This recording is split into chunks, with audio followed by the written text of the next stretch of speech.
Hello friends, welcome to Learn Positive with Pradeep Kumar.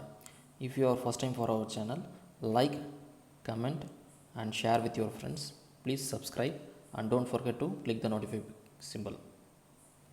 Strength of Material Unit 1 Chapter 1 Statics of Particles. We already finished the theory part of the first chapter. Now we are going to see about the problems. Solution for problems.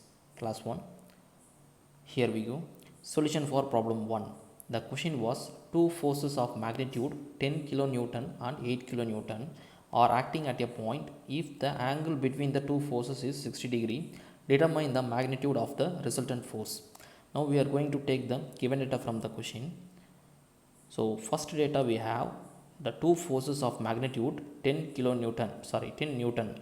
The force P is 10 Newton and the force Q is 8 Newton acting at a point. If the angle between the two forces is 60 degree, so angle theta equal to 60 degree.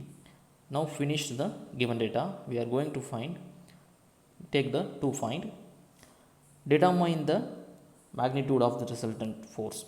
So we have to determine the magnitude of resultant force R. So solution for that, we have to take the resultant formula R equal to P square plus Q square plus 2PQ cos theta. We are going to substitute the value of P, Q and theta. P equal to 10, so 10 square, Q equal to 8, 8 square plus 2, 10 and 8 cos 60, theta equal to 60 degree. And now we are going to square the 10. We get the value of 100.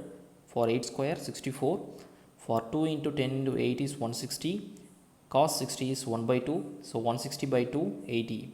The value we get is 80. So 100 plus 64 plus 80 equal to 244. And we root the value 244, we get 15.62 Newton. We calculate the force in the unit Newton. So I use the Newton here. Finally we got the result. The magnitude of result was R equal to 15.62 Newton. This is the end of first problem. We are going to see the second problem in our next video. Thank you friends.